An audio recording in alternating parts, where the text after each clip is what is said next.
മക്കളെ, ജെറൂസലേം 3 മിനിറ്റ് പ്രാർത്ഥനയിലേക്ക് കടന്നു വന്നുകൊണ്ടിരിക്കുന്ന കൈക്കുഞ്ഞുങ്ങളെയും ബാലികാബാലന്മാരെയും യുവജനങ്ങളെയും ദമ്പതികളെയും പ്രേക്ഷിതരെയും ശുശ്രൂഷകരെയും സഹനപ്പൂക്കളെയും വിവിധങ്ങളായ മതവിഭാഗത്തിൽപ്പെട്ടവരെയും യേശുവിൻ്റെ കരങ്ങളിലേക്ക് പൂർണ്ണമായി സമർപ്പണം ചെയ്ത് പ്രാർത്ഥിക്കുകയാണ്.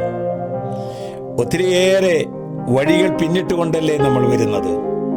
ത്യാഗത്തിൻ്റെയും സ്നേഹത്തിൻ്റെയും പങ്കുവയ്ക്കലിൻ്റെയും ഔദാര്യത്തിൻ്റെ വഴിയിലൂടെ കടന്നു വന്ന് ഇന്നിതാ നമ്മൾ ഒരുമിച്ച് ചേർന്നിരിക്കുകയാണ്. ഈ സ്നേഹ കൂട്ടായ്മ അനുനിമിഷം വളരുന്നത് കണ്ട് സ്വർഗം സന്തോഷിക്കുകയാണ്. അതിലൊരു കണ്ണിയാണ് നമ്മൾ ഓരോരുത്തരും. വചനം പറയുന്നു, സുഭാഷിത പുസ്തകം 16-ാം അധ്യായം 9-ാം വാക്യം, മനുഷ്യൻ തൻ്റെ മാർഗം ആലോചിച്ചു വെക്കുന്നു, അവൻ്റെ കാലടികളെ നിയന്ത്രിക്കുന്നത് കർത്താവാണ്. മനോഹരമായൊരു വാക്യമല്ലേ? മനുഷ്യന് ആലോചിക്കാനേ സാധിക്കൂ, നിയന്ത്രിക്കുന്നത് കർത്താവാണ്. ജീവിതത്തിൽ പലപ്പോഴും ആഗ്രഹിച്ച് കിട്ടണമെന്നില്ലല്ലോ, കിട്ടിയിട്ടുമില്ലല്ലോ. നമ്മുടെ കൂടാരങ്ങളെ കൊട്ടാരമാക്കി തീർക്കാനും നരകതുല്യമായ ജീവിതങ്ങളെ സ്വർഗതുല്യമാക്കി മാറ്റുവാനും നമ്മുടെ മനോഭാവങ്ങൾക്ക് സാധിക്കും. ജീവിതത്തിൻ്റെ നാൾ വഴികളിൽ പലപ്പോഴും സഹിക്കേണ്ടി വന്നേക്കാം. പരാജയങ്ങൾ, രോഗങ്ങൾക്ക് വിട്ടുകൊടുക്കേണ്ടി വന്നേക്കാം.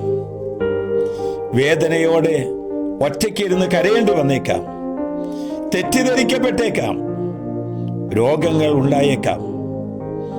ജീവിതത്തിലെ എല്ലാ വഴികളും മുട്ടിപ്പോയി, എല്ലാ വാതിലോട് അടഞ്ഞുപോയി എന്ന് പറഞ്ഞ് നിസ്സഹായനായി നിൽക്കുന്ന ചില നിമിഷങ്ങളെങ്കിലും നമുക്കുണ്ടായിട്ടില്ലേ?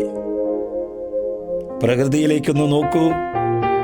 പ്രകൃതിയിൽ വെയിലും മഴയും ഉണ്ടാകുന്നത് പോലെ നമ്മുടെ കാലടികളെ നിയന്ത്രിക്കുന്നത് കർത്താവാണ്. കർത്താവ് നിയന്ത്രിക്കുന്ന ഓരോ കാലടികളും വിജയത്തിലേക്കാണ്. കർത്താവ് നയിക്കുന്ന ഓരോ പദയാത്രകളും സ്വർഗത്തിലേക്കാണ്. കർത്താവ് നയിക്കുന്ന ഓരോ വഴിയാത്രകളിലും മാലാഖവൃന്ദങ്ങൾ കാവൽ നിൽക്കുകയാണ്. അവരോടാണ് കർത്താവ് പറയുന്നത്, മനുഷ്യന്റെ കാലടികളെ നിയന്ത്രിക്കുന്നത് കർത്താവാണ്.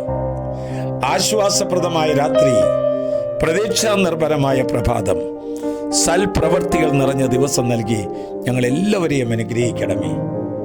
ഇപ്പോൾ വിവിധങ്ങളായ സ്ഥലങ്ങളിൽ കണ്ണുനീരോടെ പ്രാർത്ഥിച്ചുകൊണ്ടിരിക്കുന്ന, സ്നേഹത്തോടെ പ്രാർത്ഥിച്ചുകൊണ്ടിരിക്കുന്ന സർവ്വ മക്കളെയും ഈശോ കരങ്ങൾ നീട്ടി അനുഗ്രഹിക്കട്ടെ. നമ്മുടെ കർത്താവ് ഈശോ മിശിഹായുടെ കൃപയും പിതാവായ ദൈവത്തിൻ്റെ സ്നേഹവും പരിശുദ്ധാത്മാവിൻ്റെ സഹവാസവും പരിമളവും നാം എല്ലാവരോടും നമ്മുടെ പ്രാർത്ഥനാ നിയോഗങ്ങളും കൂടി ഉണ്ടായിരിക്കട്ടെ, ഇപ്പോഴും എപ്പോഴും എന്നേക്കും.